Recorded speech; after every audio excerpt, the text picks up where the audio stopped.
สบายดีพี่น้องสบายดีสุขุสุคนสบายดีคุณตาคุณยายประตูเมตูสบายดีเด้อสบายดียำสวยๆโอ้ตลาดเลิกแล้วมีลิงหอดบุญลงมาตลาดสับเมื่อเช้าเลยมีบุญตื่นมาตั้งแต่เด็กๆผู้ตื่นมาแต่เด็กๆแล้วก็บ่ได้ลงเลย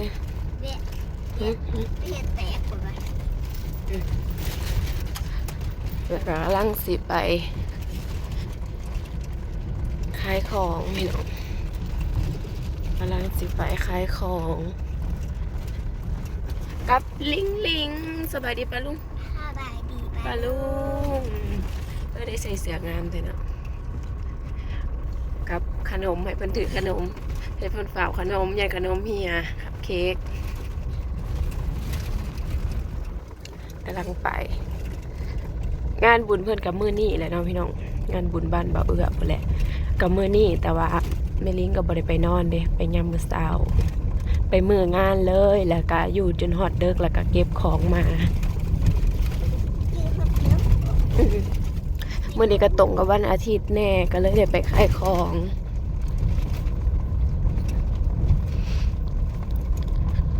ลิงบ่ได้ไปโรงเรียนก็เลยได้ไปขายของ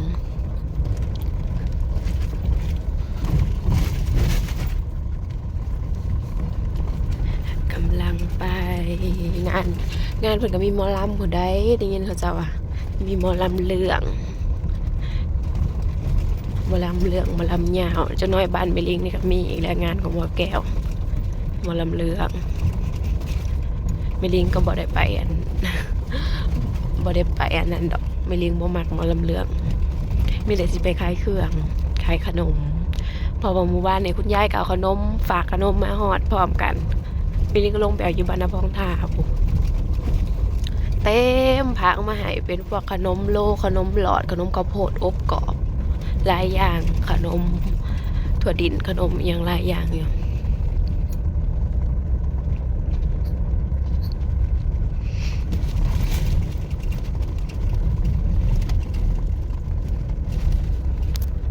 จะจับมันลูกมาหอดงานแล้วพี่น้องฮักจัดขนมจัดหานแล้วขนมที่คุณยายผากมาเมื่อวานในหอดแล้วก็มามัดใส่ถุงขาย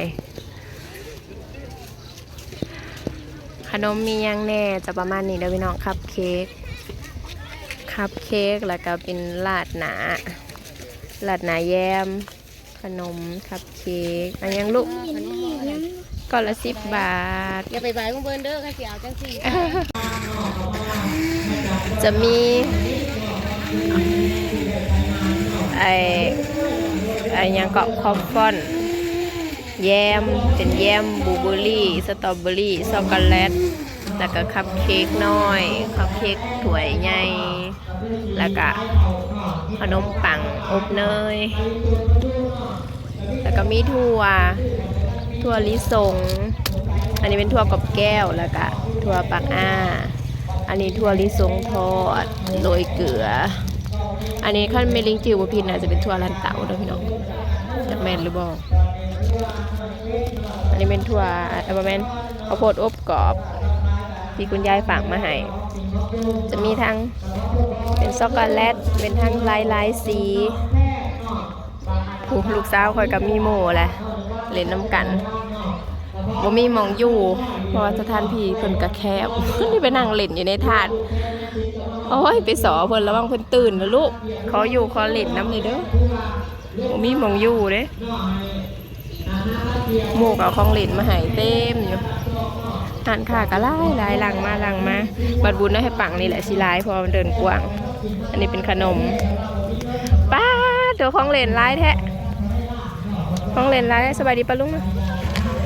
สบายดีปะลุงนะลูกสบายดีปะลุงขอเล่นเด้อผมมาเล่นเฮือนเพิ่นนี่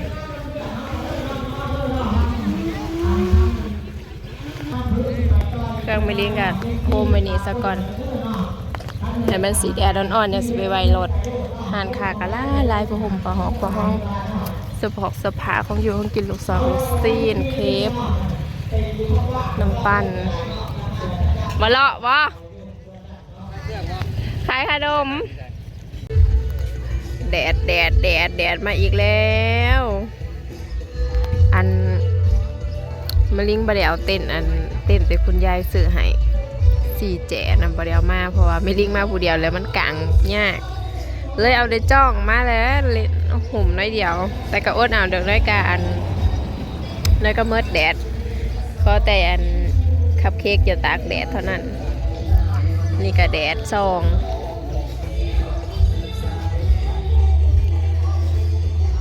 แม่ค้าเช้าขายก็เริ่มหลายบัด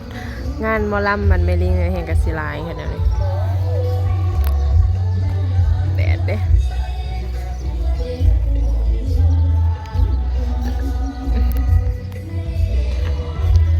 มีแต่ตะมุตะมิอันนี้หนาแยมหนาบลูเบอร์รี่สตรอเบอรี่ช็อกโกแลต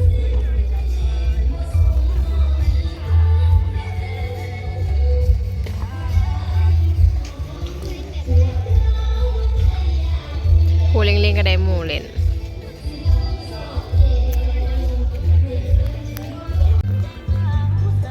ตะเว้นสิตกดินแล้วขนมยังเต็มอยู่พี่น้องตอนนี้มีแต่แม่ค้าสาวขายมาผู้แหละสีค่ำๆประมาณ5 โมง 6 โมงผู้แหละผู้สิมาเบิ่งหมอลำก็ได้เป็นสีลายๆเนี่ยคนจังสีลาย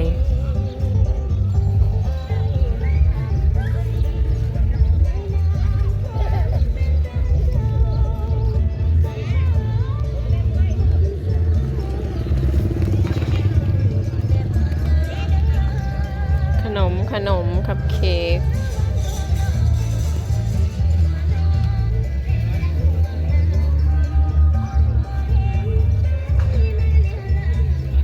พันไดมูเล่นลิงพันไดมูเล่น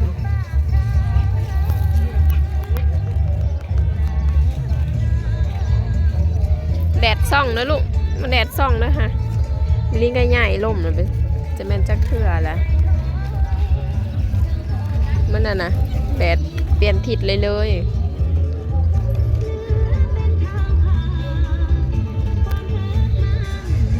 แม่ค่ะก็หลายงานนี่หลายแห่งเลี้ยงว่าข้ามจังสิไปเล่นสไลเดอร์ว่าสันจังมีหมู่ไปตอนนี้บ่มีหมู่เพิ่นว่าเพราะว่าแม่ให้อันเล่นรอบเดียวทิมลูกไม้นะทิมลูกไม้นะทิมไม่นะทิมบ่เล่นไม้ลูกทิมไปแกล้งทิมบ่เล่นไม้มันสิถือกันลูกบ่เล่นไม้ลูกมันสิถือกันบ่เล่นไม้เพิ่นมีหมูหมูขายขนม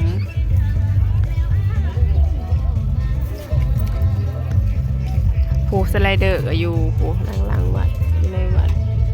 ถ้าไม่ได้พี่ขี่วินเดอร์ค่ำจังไปเนาะคิดว่าเวลาใหม่ยันเมื่อเวลาไม่ให้รอบเดียวเด้อเพราะว่าในบ้านน่ะกับสไลเดอร์มาลงแล้วมื้อนี้เพื่อฮอดวันที่2ป้าดลายคืนเติบมื้อนี้ก็28เพื่อฮอดวันที่2จะแม่นจะคืนสไลเดอร์เล่นจนเมื่อย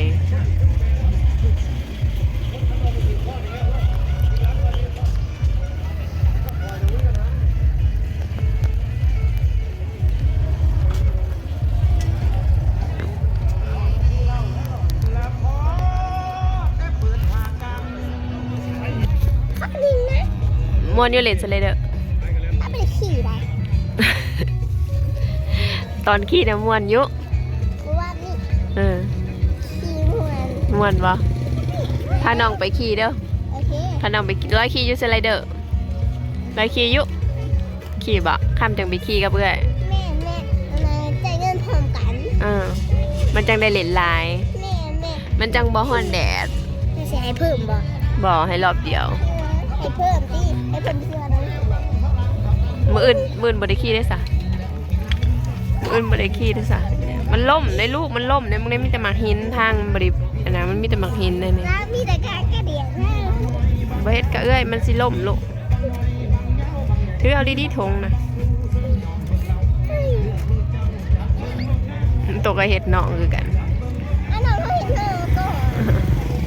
ก็เดียม มาเนี่ยก็ขอลาเด้อทุกคนฝากเป็นกำลังใจให้น้องลิงลิงเด้อปะลุงเมื่อตอนนี้นะไม่ค่าว่างเพราะว่าลูกค้ายังบ่มาพุ่นแหละมืดพุ่นแหละแม่พวกอันเขาเจ้าสิมาฟังหมอลำกะคือสีสนเจนอยู่ ตอนนี้นะมีแต่แม่ค้าเซาขายมาลง ไปแล้วสบายดี